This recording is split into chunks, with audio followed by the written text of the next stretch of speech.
On the Indian Ocean lies the South African city of East London. This is part of the poorest province in the country. And in a neighbourhood called Scenery Park, people are relying on community spirit. One resource which they are rich in.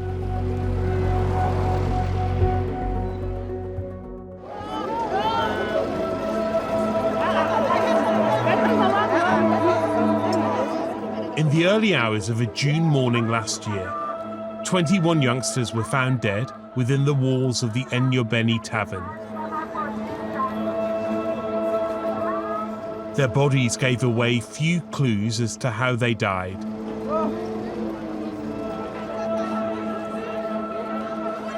The disaster made headlines around the world. Authorities in South Africa are investigating after 21 young people were found dead. The children were found in the pre-dawn hours of June 26th. Officials have said the bodies don't show obvious signs of injury. And for Nellie, whose daughter was killed that night, her grief was only just beginning.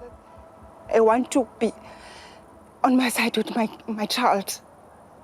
Sometimes I hear the voice in the sleeping time. I have a voice, it's like talk to me. She is a happy child. She is a clever girl.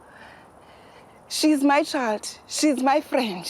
She's everything about me. But now I'm lonely. It's because of Enyobeni. It's not easy for me.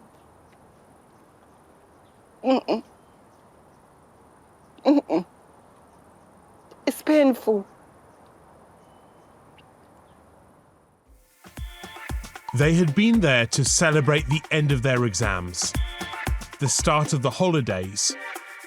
For the older kids, it marked something bigger, the start of adulthood, the start of their best years. We were excited to see so many people because people came from places, far places. Cool kids, pretty kids, and we looked pretty. We looked our best that day. Zingi had gone to the tavern to party with her friends.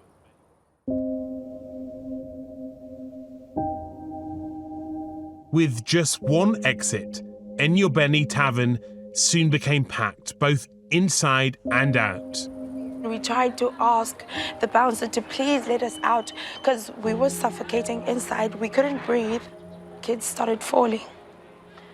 And the bouncer saw the kids were falling, like we were screaming that we were falling, asking him to please open the door, asking him to please call our parents. You just watched your friend die next to you.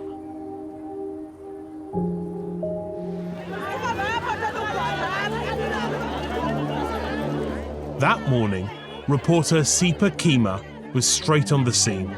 There was just a whole lot of panic just around the space. One of the children that had survived, that was inside, she came out, and right at that spot, that's where she actually collapsed and she started to have seizures. And then she officially became the 21st child to actually pass away.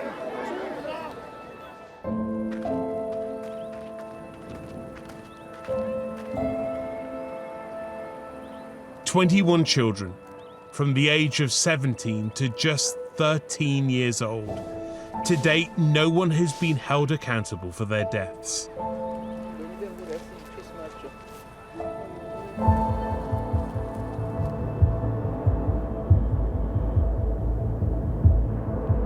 I went to Enyobeni to try to understand exactly what happened there. What we do know is that its owners are currently on trial for the specific charge of selling liquor to children. The tavern is closed, so when we arrive, we're surprised to see that they are here too. This way? It's an unexpected opportunity to put some of our questions to them. Hi. Right. It's been hell. That's the only thing I can tell you. It's hell. They have charged me for selling alcohol to underage children, you see? But in court, if you see the parents and everybody in court looks at me as a murderer, they are saying it publicly. They're talking to everybody. They're saying it loud so I can hear. And are they right or are they wrong? They're wrong. They're wrong. I did not kill anybody. And I am not responsible for the death of anyone. He says he wasn't even here when the commotion began. When I left here, it was not as full as it was when I come back. When I come back, I couldn't even enter my gate. I couldn't even enter. So those kids had been drinking here. They were not drinking here. They were drunk already. So they just turned up and what, just sat on the sofas or what? Forced themselves in. But these are kids, right? I mean, these were small kids. They were small kids. And they forced their way past your bouncers. Yeah. Bouncers, plural. Yeah. More than one bouncer. Yeah. You know, big guys. Yes. And these small kids forced their way past them. There was a lot of them. And others were climbing. So I'm not sure what transpired, what actually happened at the gate.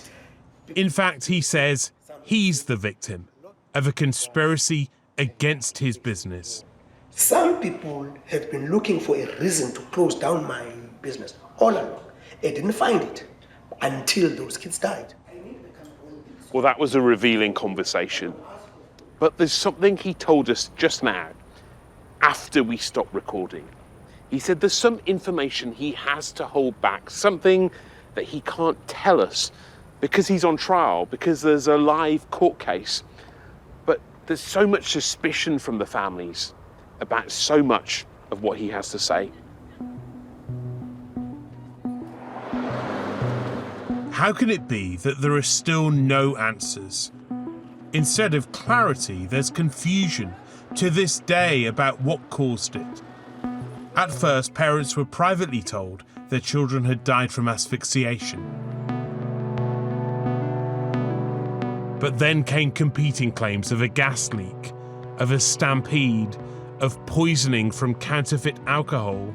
Officially, none of these theories have been ruled out.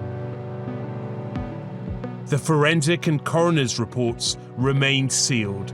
The Eastern Cape Department of Health refused to answer our questions. No one, it seems, will confirm in public just how these children died. Rumours continue to swirl. We're heading through the labyrinth of side streets to meet some of those who lost their young loved ones.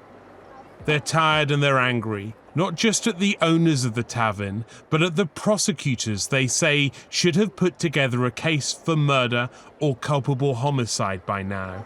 We are parents, we are trying, we are struggling. Some of parents can't even to go to the court because they don't have money for transport. Zonki, Sipukazi, and Asanda, aunts, cousins, and mothers, are driving the push for justice. It's difficult with struggling to gain that image. But because what can we do? We need truth. We need to know what happened. And it's only that keeps us going.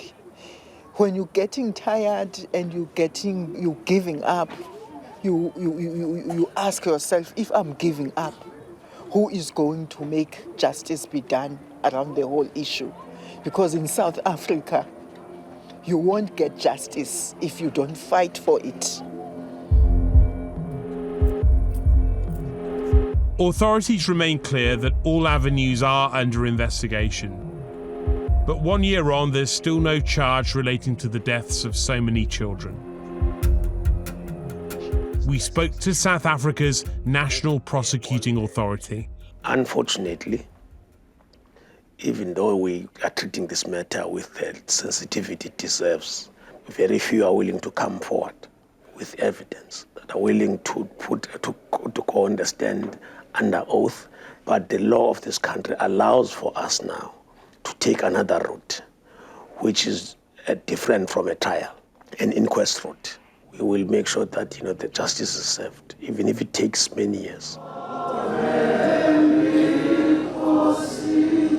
Thousands of mourners joined President Cyril Ramaphosa at the mass funeral of the East London youngsters a fortnight after the disaster. The coffins were empty, the bodies of the children were still with the coroners, and yet the families of the victims still can't see the coroner's reports. The Scenery Park tragedy tells us a little about the story of South Africa, a story which even today is of inequality. When justice is handed out, there are the haves and the have-nots. The unfortunate part is that we've got now a black majority government, but we're sitting now with poorer people not getting justice. The families are literally saying, all we want is truth. What happened to our children? Results from the Liquor Board trial are expected later this year, but it's been beset by ongoing delays. Since investigating this story, we've been told an inquest should start later this year. But South Africa's court system is in disarray, and there's a fear that it could take many years until the grieving families will have certainty about what happened. For now, with help from the community and from church groups, they are supporting each other because however loud they shout, it feels to them still like no one is listening.